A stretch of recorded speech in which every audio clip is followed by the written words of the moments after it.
yes, we are getting a new Bloody Roar fighting game. Just to answer the question now, where is it at? We're getting one, or not a new fighting game per se first, but probably like a collection of them. And we know this for a few reasons. One, which is I think the most important thing to mention first, is Jerry the OG, who's like the champion of Bloody Roar. I've been watching him for years on just the information blog. I remember with the petition, I signed up and everything, like, hey, guys, we want Bloody Roar. I was like one of the people too that did that. So listen, if you want to know like fully information about Bloody Roar, go to his YouTube channel. I'm gonna leave it in the description below. He is an amazing Bloody Roar YouTuber and even Crash YouTuber. I think he plays Crash Bandicoot a lot of the times too. So, and yeah, he holds tournaments too, wins the tournaments too. So he's just an awesome dude. You know, if you want to learn about Bloody Roar, combos, stuff like that, and just things about the game, go to his channel. He's amazing. But we know it's basically from him, the champion of Bloody Roar, because in 2020, if I remember correctly, because I'm not going to take any like too much information from his video because I think you should watch his or just any of his videos about Bloody Roar, is that they renewed the license at a certain point about like 4 years ago, I believe, correctly, if I'm wrong. And that is when it's like, okay, there's a spark of hope. And at that point, it's like, it can happen anytime now. Shoot, it's 2024, so it didn't happen for a while. But I feel as if with the recent news of Konami, which now owns Bloody Roar, technically, they have the rights now. They have it back from Hudson, if I remember correctly. They can actually do whatever they want now. And Konami's been having collections of games, specifically the Castlevania series. And we have, I think, just about all of them, I think, now. Because they have the DS games now that you can even get. And this all started in the Nintendo Direct, which was huge, actually, to see that. And Konami's starting just to make games in general because Silent Hill series is getting revived technically since because Silent Hill 2 Remake has come out. And I'm going to be playing that on the channel, by the way. I'm going to live stream or whatever, but just haven't had a date. But I'm going to do it. I haven't played it yet. And so they've been working on Silent Hill, working on Castlevania, and I think their hidden gem or their fighting game, which is their only fighting game from our knowledge, is Bloody Roar. And I think they're going to start off with like a collection of something, some kind. On like you'll hear it like on a Nintendo Direct or something that there is like a Bloody Roar collection of some kind with maybe either all of the games or just like 3 of the games or something like that. Just a few of the games, and then there's gonna be a second collection with the other games. Who knows how they're gonna go about it, but if they go full collection with all the games, that'll be like $60, which is fine because it's like you get like 6 games technically in a sense, unless they take out Primal Fury for Extreme or take out Extreme for Primal Fury, you know, or they can just keep both in. So you know. But I feel as if the important thing about this collection is that it would have online rollback, because they could technically, in a sense, copy the blueprint from Capcom with the collections, how they've been doing things. And if they did, would anybody really be mad about that? Because like it's just copying somebody's homework and getting actually good product. I don't think no one really be too upset about that. I feel as if it'd be the right thing to do, honestly. Like I don't think anybody would have any complaints because they've already done their fair share of collections now with the Castlevania series, actually. So they're doing their thing, and Metal Gear, and they know what people didn't like about the Metal Gear collection. So I think they're going to also up the resolution for a few of the games too, just to make it look a little bit better. And they don't really need to do that much work. Just add some artwork, add online, which has rollback obviously, and tweak up the graphics just a little bit. Because technically, in a sense, if people have emulation of the game already, they can do that manually on their PC. But it's like you would expect them to do that for the game. That is going to cost some money. So I feel as if that would be the right thing to do. Now, when it comes down to this collection as well, this is kind of a make or break. If we don't get this, we're not getting a new game, which is like how, for instance, Capcom did with Darkstalkers Resurrection. And back in the day, it was like, hey, we're going to get Resurrections. Because they had this big trade like Darkstalkers Returns, and it was just Resurrections. It was like, hey, if you get this, you get a new game. Some people got it, not a lot of people did, it was a fun collection. But no one got it, and then because they already had it technically, all the Darkstalkers games, so it's like, why would I get this? So you know what happened?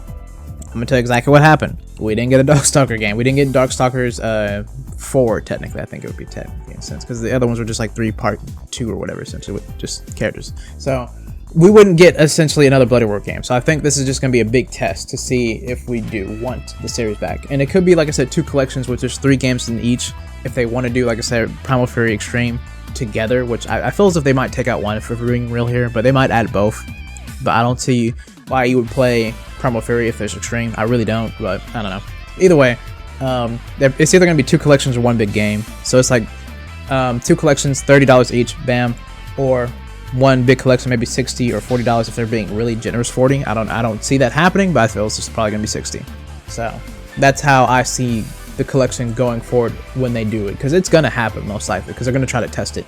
Now for the new game, it's gonna take some time. Probably we're not gonna see that like 4 years or something, like 4 or 3, something like that. Well, depending on how they go about the game.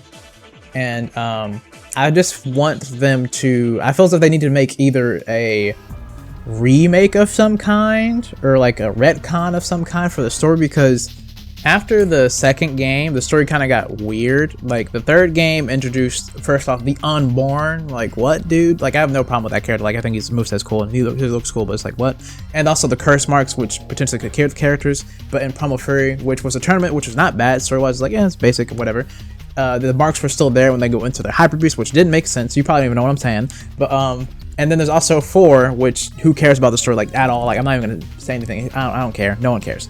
And it wasn't good. And there's so much to technically go on with the story, because the characters, they're called zoanthropes. The reason why they could turn into these creatures because something in their DNA just changes them, because it's unknown stuff we don't know about, which technically makes sense for real world stuff because we don't know everything about the human body.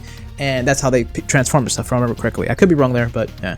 But there is a YouTuber that does talk about this, which is SCXCR, which he made a whole retrospect about the Embodied Bloody Roar series and even the manga. I recommend watching all of that because it was actually really informative of like knowing the story, because there is a story that's actually good until you get like until the second game, honestly. Like after that it's like who cares, the gameplay's fun for the most part, especially well, no, it gets worse at 4, but but I definitely recommend watching his YouTube channel. Like literally his profile picture is literally Sheena or Marvel, wherever you want to prefer to her, like you know, the chick that turns into the leopard. So I just recommend watching him. He's awesome. Now, a thing I want to mention as well, which is for the people that just don't know about the Bloody Roar series, that just, you know, is watching this video, which I should have mentioned technically at the beginning of the video, is that the gameplay for Bloody Roar is generally fun and it's very fast paced. A lot of the combos that you see people do, they're just like doing random combo stuff or something like that. Not a lot of them are actually real combos. Like there's true combos in the game and there's fake combos you can actually get out anytime you want. Like there's actually a very complex gameplay with the game. Like you have to manage your beast gauge because it gives you so much benefits of when you transform into your beast form. Like for instance, you do more damage, you get health regeneration, you take less damage. Actually, there's a lot of things going on with that. You get a super especially.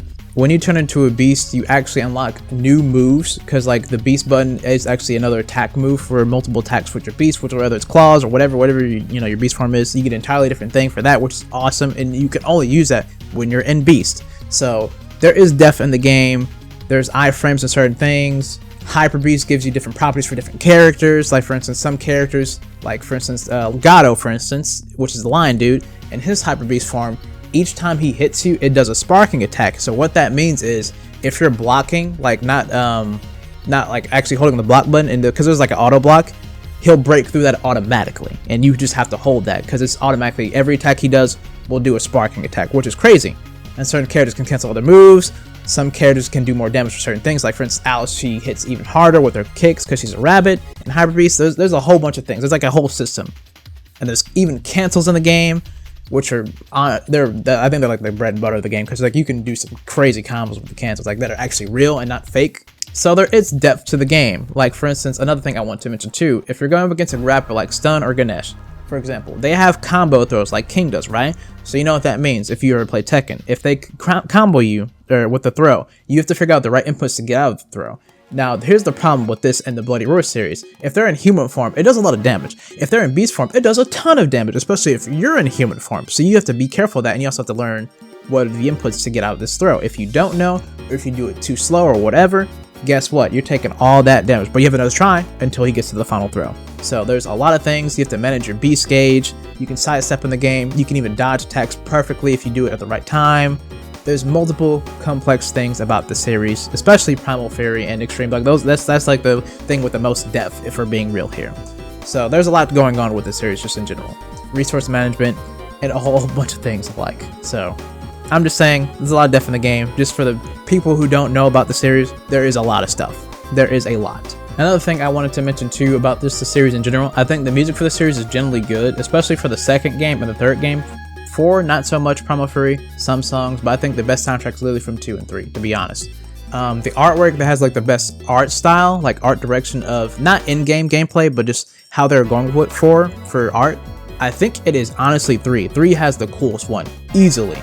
especially like the game case, like the cover image is sick, dude. I think they should go that direction more if anything. Now just look wise, it's easily Primal Fury, so they need to focus on that. And for like the next new game, when they do it, like remake or 5 or whatever they're going to do with it, they need to add this, which is very, very important, because they lack this in Primal Fury and a little bit of 3, which is blood. There is blood in 3, but they reduced it for the English version. I remember quickly. Now for Primal Fury, they didn't add it at all, and I think for the Xbox, I think they did. I don't remember for sure because I've never had the Xbox version for Extreme. But there is no blood, and I think that is the important thing because the game is called Bloody Roar. There needs to be blood in the game. There's probably going to be like actual damage to the characters too, which would be pretty sick. Hopefully it's not like MK gruesome. I don't think that's the path they should go around too, honestly. I think it should be like just battle damage like Scar or something like that. Something not super. I don't want to see someone's eye pop out, brother. We don't need to see that. We don't need fatalities or anything like that. Personally, I don't think that this is the direction they should go for. I think just blood, wounds, stuff like that to simplify. Like for instance, what Street Fighter 6 does. For instance, if you get bruised, stuff like that, that's fine. And you can just turn it off if you don't want it, you know what I'm saying? Now, when it comes down to the roster, I feel as if what they should do is add this to characters all from 3. Like, that's just like the core roster. That just needs to be intact, because I don't see a world where Shenlong, Yuriko, and Xion are just not in the series, or just, yeah, I just feel as if everybody from 2 to 3 needs to be in the game, just like a given, like they're mainstays. Now, when it comes down to just characters coming back, Fox Dude, Hans, and Greg, the Gorilla, maybe even Reggie. There you go. Good enough? Moving on, new characters, do whatever you want, animal-wise, crocodile, fish dude, whatever, bird person, I don't know, man. Do whatever you want, hedgehog, you know, a lot of options here. I just hope they don't do anything like supernatural crazy, because the Unborn, which is Xion, which I think he's a mainstay, he should stay. He's already kind of crazy enough, because dude looks like a freaking Guyver Power Ranger villain, so it's like, there's no need for anything like that. And Dragon Dude, no, just no, nothing like that, because at least for Yuriko, it makes sense why she's a chimera. She was experimented on, because that's what she's called, the half beast, because she was turned into that thing. So it's like, okay, that makes sense at least. So I don't think they should go anything with that, but that's just me personally. But let me know what you guys think down below, who should be in the roster, and if you're going to be getting the collection, or maybe even if they might do like the new game first, or like, hey, here's a collection, we're working on the new game, which would be pretty cool too, but you know.